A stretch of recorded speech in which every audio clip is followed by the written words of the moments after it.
In its efforts to combat HIV, the pharmaceutical community has in its crosshairs what a field general would refer to as a target-rich environment.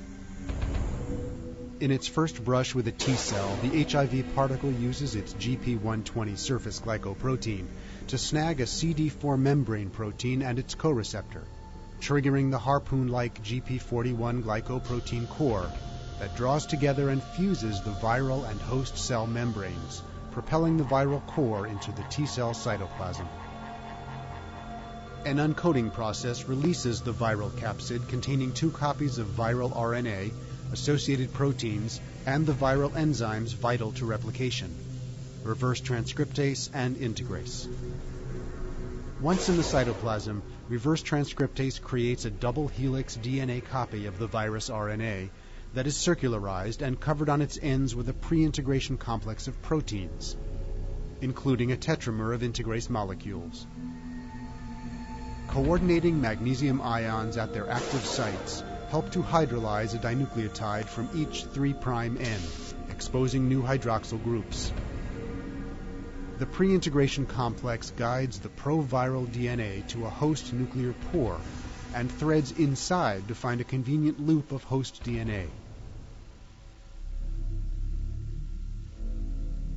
Latching on, the integrase positions the 3' hydroxyl groups over host DNA phosphorus atoms 5 base pairs apart.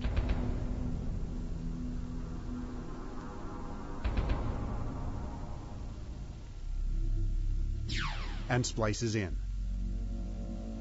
Integration is completed by host repair mechanisms that fill the gaps with complementary base pairs.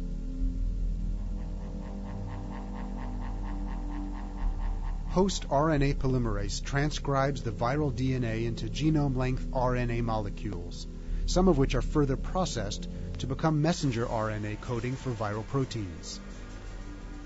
The messenger RNA is threaded through a vast array of ribosomes to create the peptide chains that protease will cut to become viral proteins.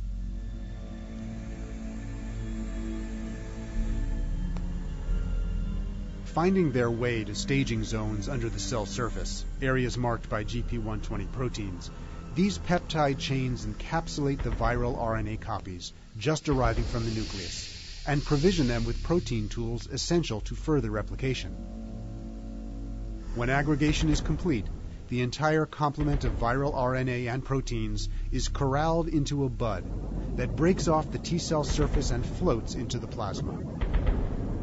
Like an efficient nanomachine, the molecules in the immature virion assemble the capsid, ripening the virus to infect the next host cell.